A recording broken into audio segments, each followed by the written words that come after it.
बिस्मिल्लाहिर्रहमानिर्रहीम। अस्सलाम वालेकुम नाज़रीन, लाइव डॉक्टर शाहिद मसूद के साथ मैं मुनारा अली। नाज़रीन, वज़ीर आज़म शहबाज शरीफ साहब की ज़ेर सदारत मुल्क की सलामती की सूरत हाल पर एक अहम इजलास हुआ। इजलास में army chief general Qamar Javed Bajwa और दीगर इदारों के सरबराहान ने शिरकत की।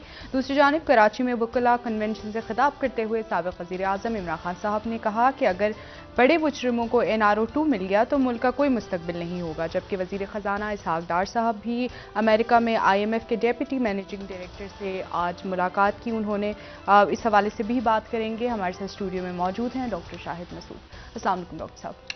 आपको भी सर, साबिक़ वज़ीर आज़म इमरान खान साहब ने आज कराची में दौरान गुफ्तगू कहा कि अगर माजी की तरह का इख्तिदार मिला तो ऐसी हुकूमत नहीं करूँगा। माजी में भी हमने देखा कि उनके बयानात से ऐसा लगा कि उनकी मर्जी से काबीना में शख्सियात शामिल नहीं की गई। क्या समझ रहे हैं क्या कि जो एक उसूलों की सियासत की बात करते रहे खान साहब, वाकई में अब आइंदा अगर उनकी हुकूमत आती है तो वाकई में ऐसी हुकूमत होगी? देखें जी, जो कुछ हो गया वो हो गया जी। और अब यकीनन खान साहब जो हैं वो अब लोग तो मुंतज़िर हैं उस ऐलान के जो कि उन लॉन्ग मार्च की सूरत करना है और इस्लामाबाद में आके इस हुकूमत को लॉन्ग मार्च के जरिए घर भेजना है। जी। बाकी खान साहब पाकिस्तान की तारीख के ये पुरानी बात ही मैं कर रहा हूँ और मैं हर दूसरे तीसरे रोज़ अपना मौक़िफ़ तब्दील नहीं करता इस मामले में। पहली बात तो ये है, और दो तीन बातें मैं आज वाज़ेह भी करूँ कि मैं क्यों बात कर रहा हूँ, क्योंकि मौक़िफ़ के हवाले से कुछ लोगों को किसी बात का शायद गुमान हो रहा है। मौक़िफ़ बिल्कुल गलत हो सकता है लेकिन वो तब्दील नहीं होता। जी। पहली बात तो ये कि खान साहब जो हैं उनके बारे में भाई बात कई दफ़ा कह चुका कि पाकिस्तान की तारीख़ में सबसे ताकतवर अगर कोई वज़ीर आज़म या कोई सरबराह हमने देखा है, यानी मार्शल एडमिनिस्ट्रेटर से हट के अयूब खान और जनरल ज़िया को छोड़ दें, मुशर्रफ साहब से भी ज़्यादा ताकतवर तो वो इमरान खान साहब हैं। क्योंकि मुशर्रफ साहब को भी इलेक्शंस के बाद जो है वो ज़रूरत पड़ी थी एक वोट की या चंद वोटों की, मतलब चंद वोटों की ज़रूरत पड़ी थी और फिर पैट्रियट बनी थी, फिर काफ लीग बनी थी, ये सारा मामला उनको करना पड़ा था। लेकिन इमरान खान साहब के साथ ऐसा कोई मामला नहीं हुआ। इमरान खान साहब को तमाम इत्तेहादी बाकी लोग दाएं बाएं आगे पीछे वो सारे मिल गए। फिर उसके बाद ये कि इमरान खान साहब एक तवील अरसे तक, मैंने कम से कम इस तरह से एक पेज, मतलब शायद मुशर्रफ साहब के वक्त में भी कोई इख्तलाफात होते होंगे इधर उधर दाएं बाएं, इमरान खान साहब मुकम्मल एक पेज पे, और इतना ज़्यादा कि जब GHQ गए खान साहब तो तमाम उस वक्त जो कोर कमांडर्स थे उन्होंने उनको सल्यूट किया और उनकी काबीना क्या रखी उनको, जो कि बड़ा एक यानी आप समझें कि ऐसा नहीं हुआ, ऐसा हमने तो नहीं देखा कि किसी सिविलियन प्राइम मिनिस्टर के पास इतनी अथॉरिटी हो। फिर नैब जहाँ तक है वो हम सब जानते हैं, जावेद इकबाल साहब का क्या मामला रहा। वो जावेद इकबाल साहब का नाम तारीख में कैसे लिखा जाता है, क्या वो कर गए, क्या उन्होंने करना था। और ये नैब एक पॉलिटिकल इंजीनियरिंग का अदारा है, ये सुप्रीम कोर्ट की रिमार्क्स हैं। अपनी जब से ये पैदा हुआ ये अदारा, ये पॉलिटिकल इंजीनियरिंग के लिए इस्तेमाल होता है। ये एक चवन्नी, एक धेले का मुल्क में कोई, आप मुझे बताएं कि कोई एहतसाब ठीक हुआ है मुल्क में? अपने किसी को अगर मतलब ऐसी बस ट्रक की बत्ती के पीछे लगाना हो तो उसको नैब के अंदर केस चल रहा है, रेफरेंस चलता गया, अरबों रुपया खर्च हो गया, उसके बाद वो वापस हो गया प्रोसिक्यूटर। मतलब एक तमाशा है इस मुल्क में। एहतसाब का जो निज़ाम है वो एक तमाशा बन चुका है। और कई दफ़ा तो ऐसा हुआ कि जो मुल्ज़िमान थे वो जो अपने जो उनको इन्वेस्टिगेट करने वाले लोग थे उनके साथ बड़ी बड़ी जो मगरमच्छ पकड़े गए उनके कारोबार शुरू कर दिए बाद में, उन्होंने आपस में पार्टनर्स बन गए। तो ये तो कहते पार्टनर्स इन क्राइम या पार्टनर्स इन वट एवर, बहुत सारे बेगुनाह भी पकड़े गए हैं इसमें नैब के चक्करों में।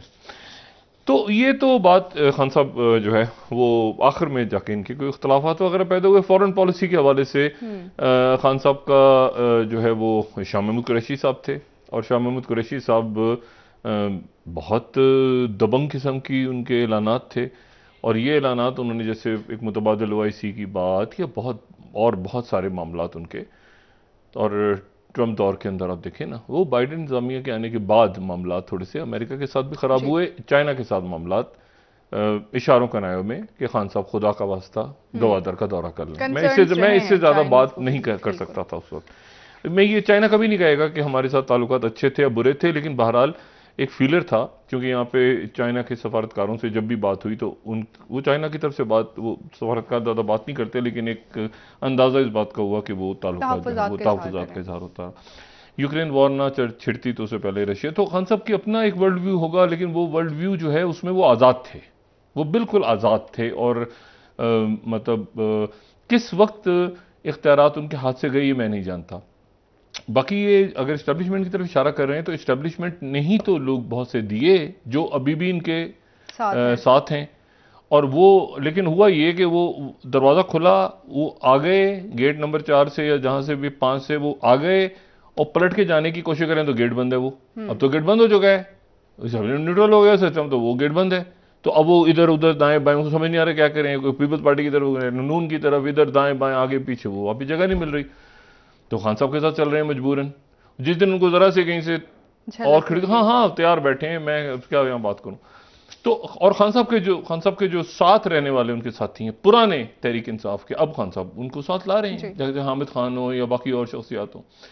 तो ये तो मैंने कल भी बात की थी ना कि 2-4 दफ़ा हुकूमतें ऊपर नीचे होती हैं तो खान साहब ये जो उनका अपना आइडिया है, जो उनके नज़रियात हैं एहतसाब या वर्ल्ड, उसको वो सही तरह से सिस्टम के अंदर लाने में कामयाब हो जाते, जो कि सिस्टम कहें या खान साहब खुद उस सिस्टम में ही तो एडजस्ट हुए ना फिर। तो वो अब इशू ये कि आगे क्या करना है और आगे क्या करना है के हवाले से मैंने आज कोशिश की है बहुत से रहनुमाओं से रब्ता करने की। तहरीक इंसाफ के फैसल वाडा साहब भी आज अवेलेबल नहीं है, बात उनसे मैं कर सकता, फवाद चौधरी साहब भी अवेलेबल नहीं है, शेख रशीद साहब कह रहे हैं कि मैं एक आध दिन में बहुत मायूस हूँ और मैं शायद कोई फैसला कर लूँ, तो पता नहीं क्या, अल्लाह ताला खैर करे, वो भी कुछ डिप्रेशन में है। लेकिन खान साहब जो हैं वो भरपूर, अभी भी आज कराची गए, भरपूर उनका इत्मीनान, और उन्होंने कराची में एक इंतखाबी मैदान सज रहा है परसों, लेकिन ये अजीब व गरीब किस्म का इंतखाबी मैदान है क्योंकि उसमें मद्दे मुकाबल कोई है ही नहीं। अब ये मद्दे मुकाबल कोई है ही नहीं, तो ये इमरान खान साहब ही अगर ज़मीनी हक़ाइक़ देखा जाए इमरान खान स्वीप करेंगे इलेक्शन को। तो फिर सवाल ये है कि मुस्लिम लीग नून की क्या पॉलिसी है पंजाब में, मतलब वो मुस्लिम लीग नून गालिबन वो जुलाई वाले जो मामला थे उनसे अपने आप को निकाल के ज़्यादा कंफर्टेबल महसूस कर रही है कि वो अगर इलेक्शन हार गए तो कहेंगे मरीम साहबा नहीं थी, हमने तो मुहिम भी नहीं चलाई और ये भी नहीं किया, तो वो कंफर्टेबल है क्योंकि उनके ख्याल में, अब उनके ख्याल में इन्वर्टेड कॉमर्स, उनके ख्याल में उन्हें रिलीफ मिल रही है। रिलीफ किसी को नहीं मिल रही, ये भूल जाएं बस। मुख्तलिफ लोगों को मुख्तलिफ औकात में ये लगता है, और ये सिलसिला कब तक जारी रहेगा? नहीं रिलीफ की नहीं, मतलब देखिए ना अगर मुकदमा गलत है तो उसमें बरियत है, ठीक है, अगर मुकदमा गलत है तो उसमें बरियत है, और यहां पे पॉलिटिकल इंजीनियरिंग के लिए नैब इस्तेमाल हुआ बिलाशुबा हो, इसमें कोई शक नहीं, और सबसे ज्यादा इस्तेमाल भी मेरे ख्याल से नून के लिए हुआ। तो मुस्लिम लीग का वो जो कहना है कि पहले उसमें से काफ निकाली, फिर उसमें से पता नहीं क्या क्या पार्टियां निकाली गई, और उनके लिए भी हुआ, पीपल्स पार्टी के लिए भी जो पैट्रियट बनी और लेकिन इशू बात यहां पर सारी ये है कि जो एहतसाब का सिस्टम था वो तो शहजाद अकबर साहब के हाथ में, इसीलिए तो एक अलग 2 अदारे बने हुए थे ना, नैब और एसेट रिकवरी, तो वो भी उधर भी ठिंगा और इधर भी ठिंगा, और उसमें भी एक मौका रहा हमेशा कि एक पैसा वापस नहीं आएगा। तो मैं उस बात से अब रिलीफ नहीं है, ये मैं क्यों कह रहा हूं, मैं इसलिए कह रहा हूं कि ये जो सिस्टम है ना, बरिड अलाइव केसेस हैं सारे, बहुत सारे, हो सकता है इनमें से बहुत से में बरियत हो जाए, और हो सकता है कि एक सेशन अदालत से बरियत हो जाए तो वो फिर दोबारा थोड़े दिनों के बाद चैलेंज हो जाए, वो फिर दोबारा दूसरी अदालत में हो जाए, फिर वहां से केस हो जाए, वो उधर हो जाए, उधर हो जाए। मैं पहले भी मिसाल देता हूं कि 1990 से लेके आज तक ये कोटेकना से जान नहीं छूटी। ये कोटेकना क्या है, ठीक है, ये क्या बना क्या नहीं बना, ये वो सारा मामला, तो वो जब वो नहीं खत्म हो सके, जरदारी साहब सदर भी रहे, सदर भी इसलिए वो बने कि उनको इम्यूनिटी मिलेगी, वो जान नहीं छोड़ा सके, उस वक्त भी तो एक एनआरओ हुआ था, तो अभी तो एक दूसरा सारा सिलसिला चल रहा है, कुछ लोग उसको एनआरओ कह रहे हैं, कुछ जो भी कह रहे हैं, लेकिन मैं इसको कम से कम इस तरह से देख रहा हूं कि ये पार्लियामेंट के अंदर ये खान साहब की बिल्कुल नाक के नीचे, यहां पे हम तमाशा देखते रहे सिंध हाउस में, यहां पर लोग उधर गए, उधर से बेशुमार लोग तो जो है वो वादों पे गए, नून में बिल्कुल कोई शक नहीं, पीपल मतलब इस वादे पे गए कि मैं टिकट देंगे, मुस्लिम लीग नून वाले उनको ठेंगा देंगे, नवाज शरीफ साहब टिकट क्यों टिकट देंगे भाई, तो उस वक्त उन्होंने कहा ठीक है आ जाओ, अच्छा वो आ गए, अच्छा, उसके बाद जो है वो कुछ ने पैसे लिए, बिल्कुल पैसे आए और यहाँ पे दिए गए कुछ लोगों को, और कुछ लोग वो हकीकतन बेजार थे कि हम इस काबीना का हम क्यों आ गए पीटीआई के अंदर, हमें तो खान साहब हमारी बात नहीं सुनते, और ये सारा हम देखते रहे सिलसिला। तो बात ये है कि वो जो तब्दीली थी, वो तब्दीली यहाँ पर एक उसको आईनी कह दें या इस निज़ाम में जो भी इसमें मसाइल हैं इस पूरे सिस्टम में, लेकिन वो यहाँ पे हुआ, सारा कुछ हुआ। और शेख रशीद साहब 2 दिन पहले तक कहते रहे कि तहरीक दम तुम्हारा नाकाम हो जाएगी। ये कोई तहरीक दम एक दिन का प्रोसेस थोड़ी, प्रोसेस चलता रहा ना। एक पूरे पीडीएम का हिस्सा था जो कह रहा था तहरीक दम तुम्हारा को नहीं आना चाहिए। आपको याद होगा नवाज शरीफ साहब इसकी कायल नहीं थे, और इसके बाकी फिर उसमें एक बयान आता है कि स्टैब्लिशमेंट साथ होगी, फिर ये हुआ कि अदम एतमाद कामयाब होती है, फिर ये आया कि स्टैब्लिशमेंट न्यूट्रल हो जाए तो भी कामयाब, तो वो न्यूट्रल हुए। इधर से इन्होंने इधर से तोड़े फोड़े लोग जो भी किया, कुछ लोग खुद आ गए, कुछ इधर गए, कुछ उधर गए, जैसे तैसे वो हो गया। लेकिन हुकूमत ये जो अरेंजमेंट है मुस्तहकम नहीं है। अभी भी इसाक डार साहब जो वहां तशरीफ ले गए हैं, डॉलर की कीमत में 4 रुपए, मैंने वही कहा ना, वो तो एक तमाशा बन गया, तो मजाक बन गया ना।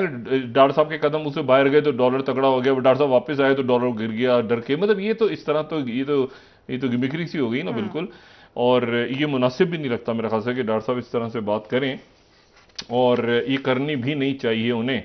लेकिन मसला यह है कि यहाँ पर आज मैं नहीं जानता इसमें कहाँ तक सदाकत है। स्टीव हैंकी में जो कि बड़े एक ज़बरदस्त दुनिया के एक आप समझें कि माहिर माशियात हैं, उनका एक ट्वीट है जिसमें उन्होंने कहा है कि Pakistan is on the brink of debt default, और सॉवरन बॉन्ड जो हैं वो 60% से ज़्यादा वैल्यू इस साल खो गए हैं।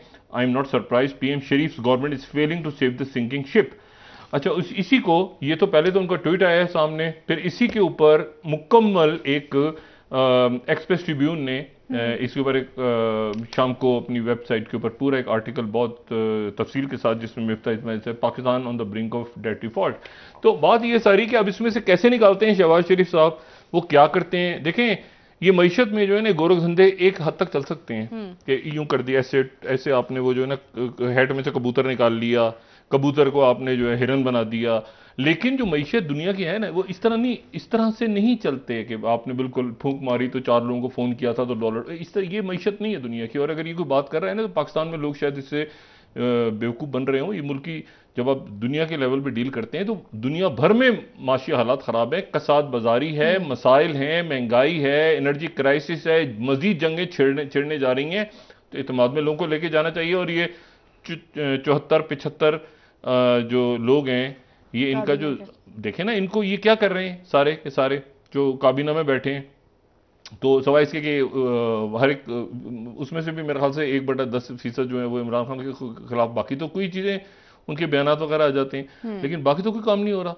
अच्छा हाँ, दौरे हुए हैं बाहर के, और दौरे जब हुए हैं तो जाहिर है कि मुख्तलिफ जगहों पे मुलाकातें हुई हैं, जैसे प्रेसिडेंट बाइडन से हो गई शहबाज शरीफ साहब की, या उधर प्यूटिन से हो गई, बाकी लोगों से हो गई, लेकिन वो कोई भी होता पाकिस्तान में हो जाते। इमरान खान साहब की बाइडन से नहीं बनी, ये हम पहले भी जानते हैं, और वो उस वक्त से नहीं है जब तो लाइफ सदर थे। इससे आगे निकलना चाहिए ना, मुल्क ने आगे जाना है, मुल्क इसी में फंसा रहेगा, ये हंगर गेम्स में या गेम्स ऑफ थ्रोन में।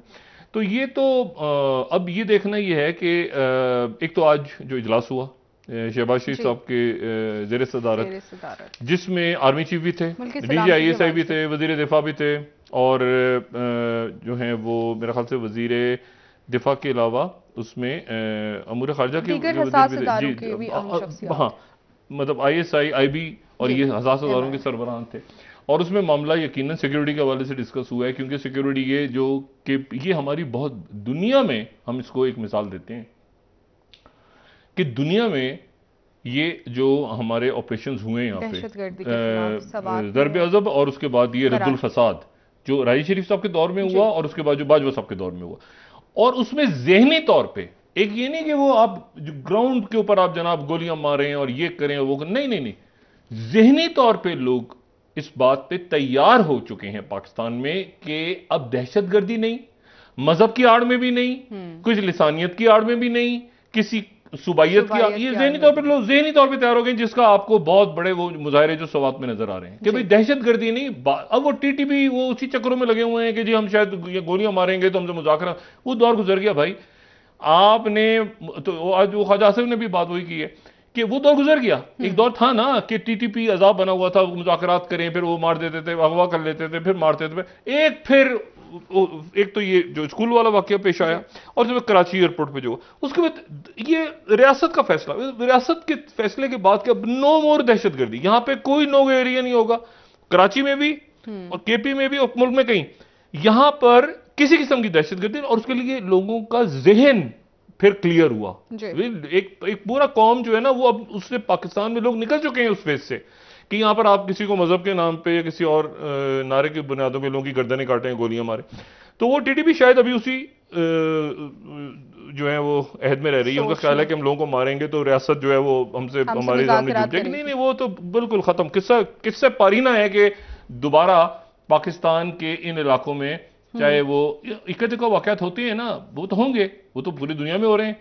और पाकिस्तान एक बड़ा मुल्क, गोली लग गई किसी को युवा, लेकिन उसके बाद फिर जाके जो रियासत उनकी तबीयत साफ करती है सबकी, तो वो उसके बाद जो है वो फिर वो चैप्टर क्लोज हो गया। फिर वहां बढ़ रही है, फिर वहां मामला तो नहीं, यहां पर मामला खराब हुए ना जो सवात के अंदर, जिसका आज ख्वाजा आसिफ साहब ने कहा कि 2009 की तरह की दहशतगर्दी दोबारा उठा रही है सर।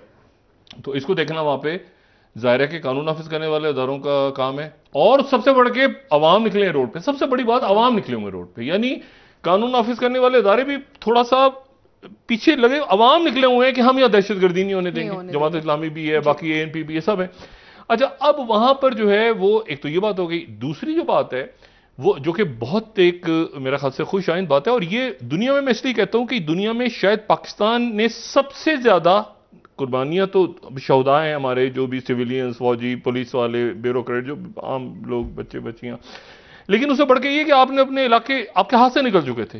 पाकिस्तान के इलाके पाकिस्तान के हाथ से निकल चुके थे, जमीन आपके उन इलाकों पे दूसरे रेट कायम हो गई थी, तो आपने उनको साफ किया। और फिर वहां जाते हैं गैर मुल्की सफारतकार, जाते हैं वहां, प्रोग्राम्स होते हैं वहां, स्कूल खुले हुए हैं वहां।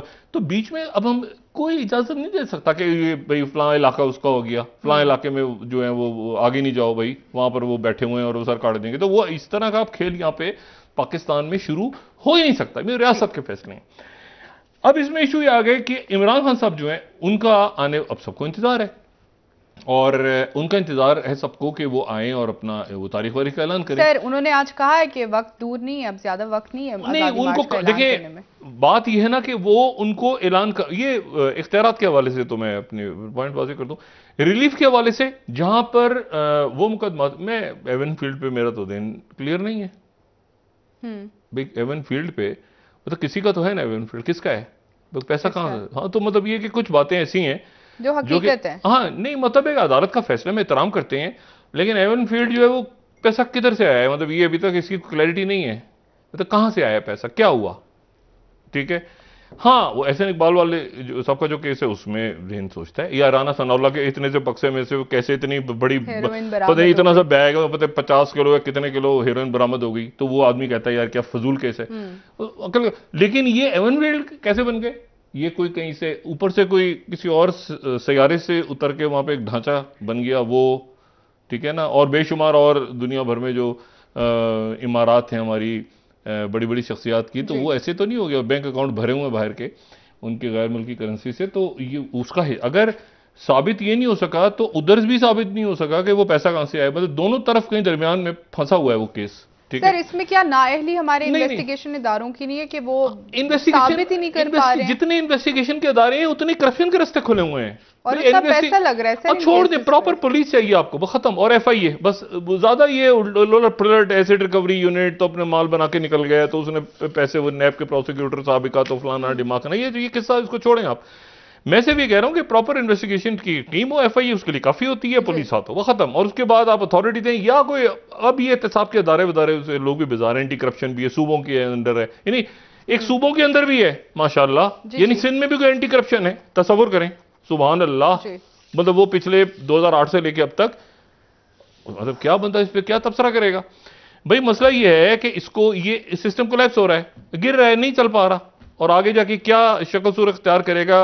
कहीं आपने एहतसाब भी करना है, लेकिन पॉलिटिकल इंजीनियरिंग भी नहीं करनी, कहीं आपने जो है वो मतलब अब देखें ना, गवर्नर राज की बात हो रही है केपी के अंदर, केपी में पहले बात शुरू हो गई है क्योंकि वहां पे सूरत हाल खराब है, और वहां पे मौलाना फजलुर रहमान साहब के जो है वो उनके नुमाइंदे बतौर गवर्नर आ गए, जो उनके करीबी अजीज भी हैं।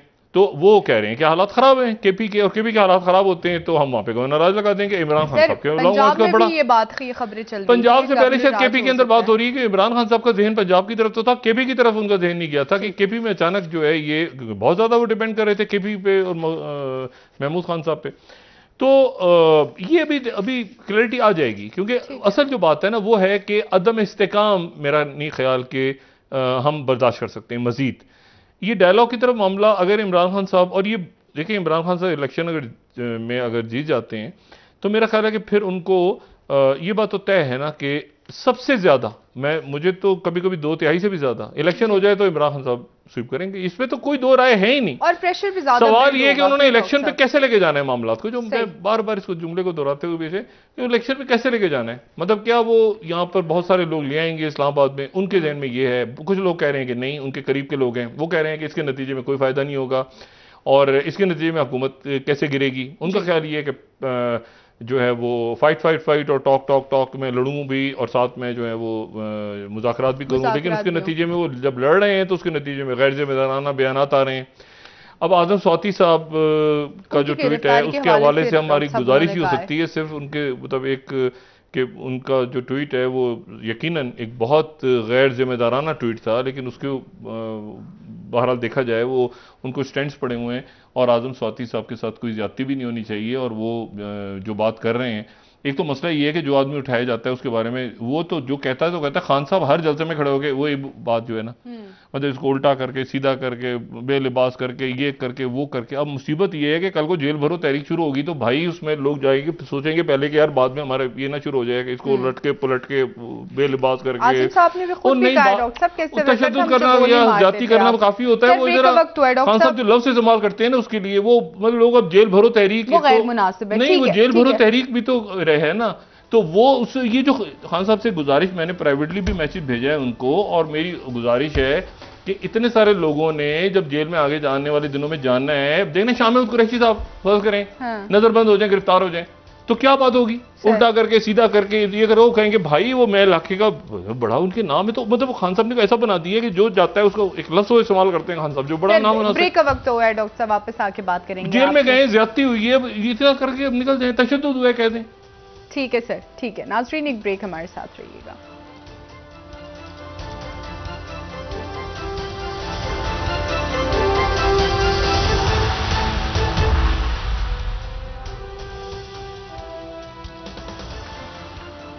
वेलकम बैक नाजरीन। जी डॉक्टर साहब, जहाँ पे खान साहब इस वक्त हुकूमत पर इल्जामात लगा रहे हैं कि करप्शन के केसेस हैं और एनआरओ मिल गए हैं उनको, लेकिन अब खान साहब पे भी तो बहुत सारे करप्शन के इल्जामात हैं हुकूमत की जानिब से, तो क्या ये दोनों तरफ नहीं खान साहब के ऊपर तो नहीं है ये। एक तो फॉरेन फंडिंग का देखें इसमें क्या सिलसिला निकलता है, खान साहब की जात के ऊपर तो नहीं है। पंजाब हुकूमत तो उसके ऊपर तो मुत्तफिक है, तमाम लोग मुत्तफिक हैं कि पंजाब में जो कुछ होता रहा है। उस्मान बुज़दार साहब किधर है मैं नहीं जानता, मगर उनके दौर में जो कुछ होता रहा है हाँ। और बाकी जो इल्जाम तो खान साहब के देखें पॉलिटिकल भी ये होते हैं नारे वगैरह, लेकिन फॉरेन फंडिंग और ये पंजाब के ऊपर जो है वो क्लियर करना चाहिए उनके खुद अपने लोगों को जिनके ऊपर इल्जाम लग रहे हैं। खान साहब की जात के ऊपर तो अभी तक कोई इल्जाम नहीं लगा सवाए इसके कि फॉरेन फंडिंग का जो तोशाखाना केस है, तोशाखाना केस है। लेकिन तोशाखाने में भी इमरान खान साहब का एक पॉइंट नुक्ता नजर है कि तोशाखाना केस के ऊपर अब देखते हैं क्या फैसला होता है क्या अल्टीमेटली। लेकिन तोशाखाना तो एक आप समझेंगे मतलब मैंने कहा ना देखते हैं, लेकिन वो ऐसा कोई बज़ाहिर घड़ियां वगैरह का मामला है, अब देखते हैं वो उसमें अदालत क्या करती है। लेकिन वो उससे पहले भी तो हुआ है ना बहुत कुछ तोशाखाना में, क्या कुछ नहीं, गाड़ियां पता नहीं खुदा जाने दुनिया भर का साजो सामान जो है महंगा तरीन हुआ तोशाखाना तो पिछले 75 साल से तो उसमें क्या क्या गया, इस वक्त उड़ गया तोशाखाना। मैं जो इशू यहाँ बात कर रहा हूँ ना ये कि खान साहब की स्ट्रेटेजी है, खान साहब की जो इस स्ट्रेटेजी है ना वो चूंकि क्लियर नहीं हो रही अभी तक वो ये है कि वो कब करेंगे कैसे। कराची में इतना बड़ा उनका इज्तिमा इस वक्त, बहुत दुनिया है कराची के चंद मेरे ख्याल से बड़े जलसों में से एक जलसा है, बड़े जलसों में से, और उसमें जो है वो इसमें कोई दो राय है नहीं कि अगर फ्री एंड फेयर इलेक्शन होता है तो खान साहब सीटें काफी ले जाएंगे, स्वीप भी कर सकते हैं, 5 भी 6 भी जो भी। लेकिन मामला यह है कि वो उसके नतीजे में फिर क्या होगा, क्या असेंबली में प्रेशर बढ़ेगा कि आपका तो वोट असेंबली में जाए और बाकी सीटें छोड़ेंगे वो और फिर इलेक्शन होगा, तो ये तो अजीब सा गोरख धंधा है। असल मामला यह है कि इस पॉपुलैरिटी को खान साहब हुकूमत में आने के लिए कैसे कन्वर्ट करते हैं और इलेक्शन की तरफ मामला तो कैसे लेके जाते हैं। और ये जो इनके मुख्तलिफ है ना कि fight fight fight talk talk, क्या ये वो कामयाब हो रही है स्ट्रेटेजी या नहीं हो रही? क्या वो दबाव जो है वो बढ़ रहा है या मजीद फासले पैदा हो रहे हैं? क्योंकि एक तो ये है ना कि बयान दें लेकिन उसके नतीजे में गिरफ्तारियां हो गई। और एतजाज अहसन साहब के बारे में आज वो पीपल्स पार्टी ने फैसला किया, वो एतजाज अहसन साहब इंतहाई तो मैं तो उनको मतलब एक सियासतदान से बहुत बढ़ के उनके कई उनकी शख्सियत के रुख हैं, वो कानून भी है, अदब भी है, उनका एक दुनिया का एक तारीख के गहरी नजर है। तो वो बहरहाल मेरे ख्याल से पीपल्स पार्टी को उनकी ज़्यादा ज़रूरत है, उन्हें पीपल्स पार्टी की कम ज़रूरत है, वो अपनी ज़ात में एक बड़ी एक दानिश्वर शख्सियत है। तो देखते हैं कि वो मामला किस तरफ जाता है। लेकिन वो चूंकि एक ऐसी सिचुएशन ऐसी बन गई है ना कि सब उसमें एक वो, और ये उसके नतीजे में ज़्यादा अरसे इस तरह के बयानात और बातें और वो साइबर कवानीन और आगे भी जब फंस से गए हैं लोग सारे ना, वो महंगाई का तूफान आ रहा है। देखिए ये आगे आप ये देखें कि वहाँ पर बरतानिया में अभी जुमा 8 दिन हुए हैं, ये लिस्टर्स आई हैं वहाँ पे, अभी तो बनी है वजीर आजम, वो अब जनाब पता नहीं रहती हैं कि नहीं फारिग हो जाती हैं। अच्छा, लिस्टर्स बरतानिया की वजीर आजम अभी तो आई है। जी अभी जो मलका बरतानिया के इंतकाल से एक दिन पहले उन्होंने मुलाकात की, जाके बताया कि मैं बन गई हूँ, और उन्होंने वहां पर वो मिनी बजट वगैरह जो पेश किया, तो उस मिनी बजट में उन्होंने अपने चांसलर को फारिग कर दिया। उसको जो है वो जो करीब तरीन को, चांसलर का मतलब वजीर खजाना, मतलब इस तरह समझ लें कि वहां चांसलर जो है वो वजीर खजाना को, जिसको वजीर खजाना हम कहते हैं, वहां उसको चांसलर कहते हैं। उन चांसलर को उन्होंने उस पर डाला सारा मलबा कि ये जो टैक्सेस लग रहे हैं और ये हो रहा है और माशी मिनी बजट जो है इसका ये जिम्मेदार है, ये जिम्मेदारी, उसको डाला और उसके नतीजे में वो गड़बड़ हो गई। मतलब वो अब खुद रहती है नहीं रहती, ये मसला है। और मैं यहाँ पर सिर्फ कोर्ट, ये बड़ी खौफनाक सूरत हाल है।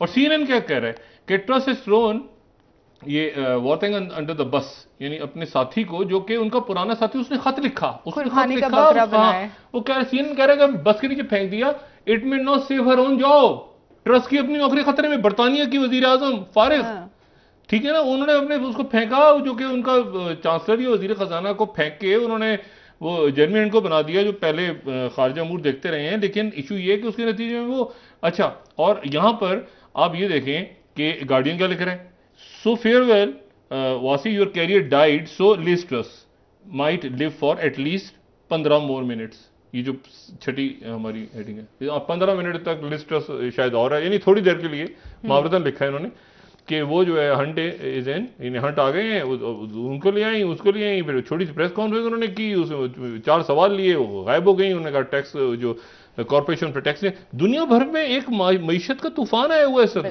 बर्बादी आई हुई है माशी मसाइल की। इस वक्त हुकूमतें गिर रही हैं। ये जो हुकूमत बनी है, ये जो इराक में आज सदर उनके अनाउंस हो गए, और सदर जो उनके अनाउंस हुए, तो वो सदर जो हैं उनके अनाउंस तो हो गए, लेकिन इशू ये है कि क्या उनके जो सदर हैं वो ज़्यादा देर चल सकेंगे, अब्दुल लतीफ़ साहब। और उन्होंने आते ही जो है वो मोहम्मद अल सुरानी को वज़ीर आज़म बना दिया। अभी वो मोहम्मद अल सुरानी है जो कि मुक़्तदा सदर के खिलाफ हैं। अच्छा, यानी अच्छा, वो तो सदर तो कुर्द हैं, वो तो ठीक है, चलो उनका जो आइन बनाया है अमेरिकन के आने के बाद, जो एक आइन बना जिस पे सब मुत्तफिक हो गए, वो ये थे कि जो कुर्द है वो सदर होगा और जो अहले तशी है उनमें से जो है वो वजीर आजम होगा। लेकिन यह है कि वो जो वजीर आजम हैं वो हैं तो अहले तशी, लेकिन मुक्तदा सदर के मुखालिफ ग्रुप, वो ग्रुप जो कि ईरान के ज्यादा करीब है, तो ईरान की फतह हो गई और मुक्तदा सदर उसको, तो वो अब ये पता नहीं कि ये कब तक चलता है सेटअप ये इराक का। तो ये हुकूमतें इस वक्त डिस्टेबलाइज हैं कि इसमें रियासतें नहीं हो रही डिस्टेबलाइज, रियासत अपनी जगह वो फिर फैसले कर रहे हैं, आगे बढ़ रहे हैं सारे। हमारे यहाँ ये कि सबका सब रुका हुआ है इस चक्कर में कि भाई ये एक तो अरेंजमेंट, और ऊपर से खान साहब का एहतजाज क्या रुख इख्तियार करता है। इनके मुज़ाकरात तो अल्टीमेटली होने हैं, आखिर में तो मुज़ाकरात अमेरिका और तालिबान के भी हुए थे, ये मुज़ाकरात तो होने हैं। असल इशू ये कि उससे पहले मुल्क का कितना नुकसान होना है। तो इलेक्शन की तरफ जाना है ना, चंद महीने तो रह गए हैं, तो वो कुछ पीछे हटे हैं, ये कुछ आगे, और वो इस बात से डर रहे हैं कि अभी इलेक्शन हो गया तो जो है वो अभी क्या वो 4-6 महीने बाद हो गया, तो वो उनका तो कोई अभी तक जो हुकूमत में मौजूद जमाते हैं वो तो अपना कोई यानी ऐसा कोई चीज करती नहीं दिखा रही कि सवाल कि इमरान खान को वो जवाब दें या उसको, तो मतलब वो तो कारकर्दगी को नहीं वो रहेंगे। इमरान खान कैसे इतने 4-5 महीने इमरान खान तहलील हो जाएंगे बुलबुला बन के, ये कैसे? वो तो सबसे मकबूल उनके जलसे तो देखिए आप। तो इशू ये है कि वो इलेक्शंस की उनको भी तैयारी करनी चाहिए कि कोई रिलीफ दें। डॉक्टर साहब की बस की बात नहीं है पाकिस्तान की मीशत को ठीक करना, ये लंबा मीशतें एक प्रोसेस है पूरा, जिसमें अपने रिफॉर्म्स, प्राइवेटाइजेशन, कैसे क्या करना, और फिर सबसे पहले लोगों को इत्मीनान हो कि करप्शन नहीं है। तो सिस्टम में भी करप्शन है और शख्सियात में भी करप्शन है, उधर हो या इधर हो, ठीक है। अच्छा, अब इशू ये है कि वो एक तो ये, दूसरा वो बैठे बैठाए अचानक ये फिर कल रात को नॉर्थ कोरिया ने मिसाइल दाग दिए, फिर साउथ कोरिया ने जहाज अपने फ्लाई कर दिए और इतनी टेंशन हुई। फिर उसके बाद उन्होंने यानी इस तरह से वो F-35 तैयारे साउथ कोरिया ने अपने फजा में भेज। डॉक्टर साहब, ये बार बार जो इस वक्त एक इनडायरेक्ट धमकाने की कोशिश हो रही है कोरिया की तरफ से, इसके पीछे वजह क्या है? अगर किसी ने इसकी डिटेल पढ़नी हो तो north Korea conducts overnight ballistic missile launch, रात को इन्होंने वो कर दिया। और साथ CNN को हम कोट कर देते हैं, जो कि फोर्थ हमारी न्यूज है, इसको चाहे तो डिटेल में पढ़ लेंगे। North Korea flies war planes near border tension with South Korea escalate. ये कोरियन पेनिनसुला हम डिटेल में बात कर चुके हैं, यहाँ पर मामला बिगड़ रहे हैं, ये मामला बिगड़ रहे हैं। और अगर नॉर्थ कोरिया और साउथ कोरिया का मामला नहीं है, अगर यहाँ पे ये मामला बड़े, ताइवान चाइना पहले कशीदगी का शिकार है, और नॉर्थ कोरिया अगर एक्टिव है इस वक्त बहुत ज्यादा, तो उसका मतलब है कि साउथ कोरिया जिससे सरहद लगती है और जापान जिसके दरमियान वो पानी है सारे, वो जब मिसाइल वो फेंकते हैं ना तो वो उस पानी में गिरता है ना, क्योंकि जापान और नॉर्थ कोरिया के बीच में वो पानी है ना, तो उसी में गिरता है वो, जाके उसी में गिरता है तो वो जापान हिल जाता है। तो अच्छा, पुरानी तारीख है, जापान ने ऐसी तैसी की हुई है, इनकी बड़े मजालिम ढाए हुए हैं कोरिया पे जब कब्जा किया था उन्होंने, तो वो भी एक बात है सारी। लेकिन अब इशू ये है कि वो जो साउथ कोरिया है वो अमेरिका का इत्तेहादी है, और वो बिल्कुल वो कोई बहुत करीब उनके जहाज आ गए थे नॉर्थ कोरिया के फ्लाई करते करते साउथ कोरिया ने अपने F-35 तैयारे रात को उड़ा दिए। तो ये खौफनाक एक्सीडेंटल वॉर्स का बड़ा खतरा है। अब इस पूरी पिक्चर में ये जो अदम इस्तेकाम है, ये मैन मेड है। आप कोविड से निकल गए, आप बेशुमार, ये मैन मेड है कि मतलब एक अनाव का मसला है, इश्यूज हैं, मतलब लोग, महंगाई का क्या बनेगा, मतलब बाहर से बरामदाद, IMF कुछ कह रहा है, वो आपके माहिरीन माशियात डॉक्टर साहब आ गए, डॉक्टर साहब के बाद एक छड़ी फूंक मारेगा माशियत ठीक हो जाएगी। अजीबो गरीब, यानी ये पता नहीं क्या आवाम को समझते हैं। अब इशू ये है कि ना कोई पॉलिसी बन रही है, ना कोई मामला हो रहे हैं, सारी की सारी काबीना बैठती है तो वो इमरान खान, अच्छा उधर से इमरान खान साहब वो मैं आ रहा हूँ, मैं छोड़ूंगा नहीं, मैं वो उधर वो ऐलान नहीं हो रहा, वो लोग लगे हुए। अच्छा, असल ना उनके पास हल है, इनके पास हल ये कि इलेक्शन की तरफ चले जाएं, इलेक्शंस की तरफ चले जाएं तो डिसाइड हो जाए। अगर खान साहब, हुकूमत तैयार नहीं है डॉक्टर, नहीं हुकूमत के साथ तो बात करनी पड़ेगी ना, यही तो इशू है कि हुकूमत को आप ऐसे उठा के कैसे फेंक सकते हैं? भाई जो भी अरेंजमेंट है, जो भी जिस वजीर आजम है भाई, उनसे दुनिया मिल रही है, वो कौमी सलामती कमेटी का इजलास कर रहे हैं, जैसी जो मर्जी अरेंजमेंट है उसमें इत्तेहादी 10 हैं, 15 हैं, 20 हैं, 50 हैं, हुकूमत का एक सेटअप तो है। इशू ये कि मुज़ाकरात करने पड़ेंगे आखिर में। अब उस मुज़ाकरात के लिए इमरान खान साहब का ख्याल ये कि दबाव बढ़ाता बढ़ाता एक ऐसी स्टेज आ जाएगी जहां पर मुझे मतलब इस्टेब्लिशमेंट भी और सब दबाव में आ जाएंगे और मेरे साथ मुज़ाकरात होंगे। मुझे इस बात का खदशा है और इनकी पार्टी के लोगों को बहुत सारा खदशा है इस बात का है कि ये तनाव जो पैदा हो रहा है, वो तनाव शायद अवाम तो यानी अवाम का तो दिल इमरान खान के साथ है, लेकिन जो पावर कॉरिडोर हैं या अदालतें हैं, ये सब उनके साथ जो इमरान खान साहब के ताल्लुकात हैं, वो ताल्लुकात क्या वो रेड लाइन तो नहीं क्रॉस हो गई कि जिसके बाद मामला बिल्कुल ही उलझ जाएं और खुदा ना खास्ता पता चला कि हालात किसी और रुख पे निकल गए। ठीक है सर, ब्रेक ले लेते हैं डॉक्टर साहब, वापस आके बात करते हैं। नाज़रीन, ब्रेक।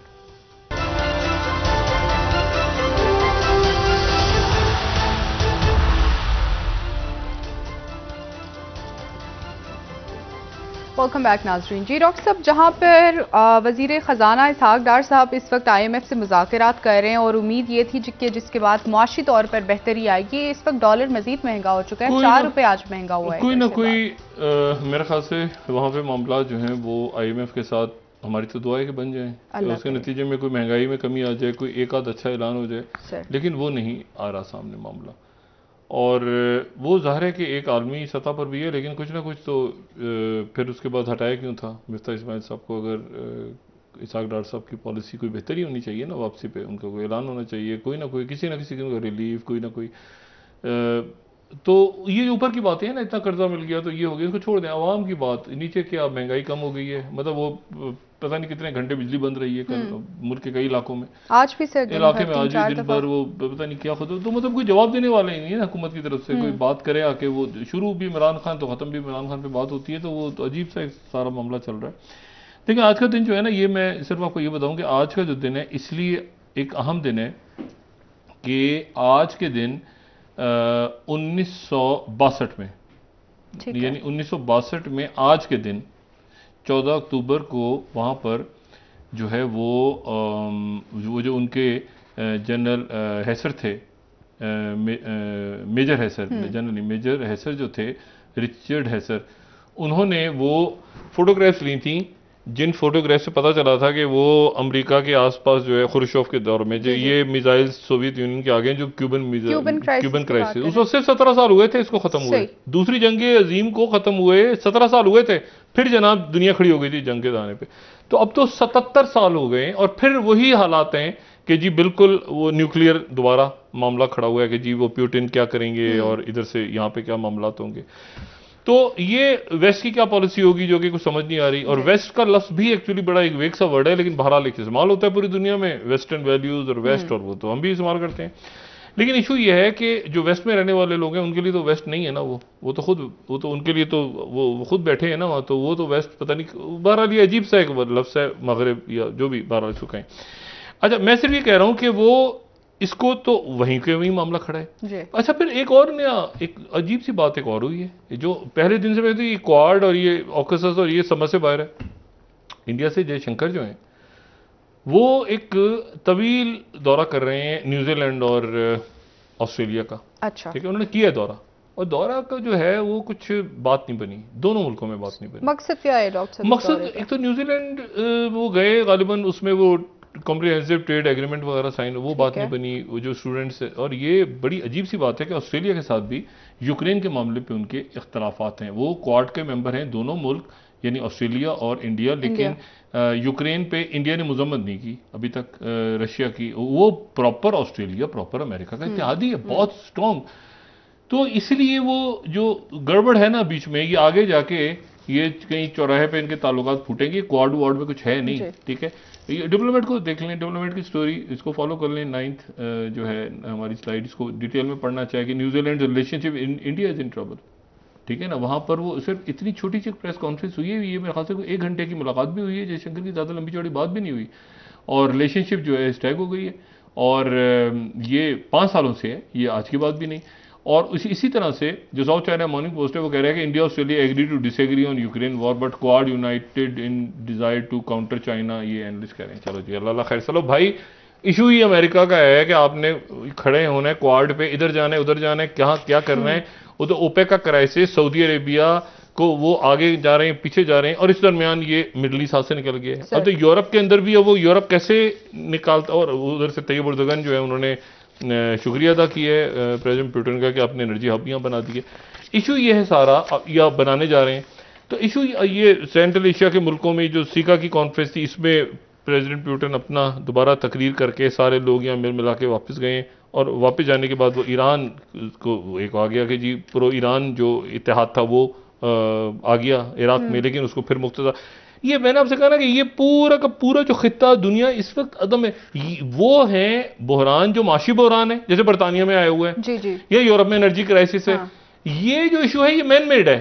अच्छा, ये इंडिया का भी मैन मेड नहीं है, ये भी आप सुन लें, ये भी एक उनकी हिस्ट्री चल रही आ रही है कि चाइना के साथ क्या क्राइसिस था, वो पहले क्या हुआ, पहले ताइवान का क्राइसिस, हिस्टोरिकल पर्सपेक्टिव है सारे, ये तो प्रॉपर मैन मेड क्राइसिस है ना। यहाँ तो कुछ, यहाँ तो अभी ये बैठे सारे हमारे अकाबरीन, तो ये मुल्क आगे, ये बहुत आगे जा चुके हैं, टाइम जाया हो रहा है इसमें, ये गैर यकीनी कैफियत में कहाँ टाइम जाया हो रहा है। बिल्कुल सर, बहुत आगे निकलें, इलेक्शंस की तरफ जाएं, या किसी और सूरत में मुज़ाकरात करें, ताकि ये अवाम तो ही जान से निकले। सर बहुत शुक्रिया। नाज़रीन, सिस्टम नहीं चल रहा, सिस्टम जब जाएगा तो जाता हुआ नजर आएगा और अपने को जल्दी करता हो जाएगा। ठीक हो गया, बहुत शुक्रिया डॉक्टर साहब। कुछ ना कुछ इस सिस्टम को करना पड़ेगा, इसकी ठोका ठाकी की जरूरत है। सही हो गया। नाज़रीन, कल इंशाल्लाह दोबारा आपसे मुलाकात होगी, मुझे इजाजत दीजिए, अल्लाह हाफ़िज़ जी। डॉक्टर अपने दोस्तों ने जितानो के लोगों का सब ख्याल रखिएगा। अल्लाह हाफ़िज़।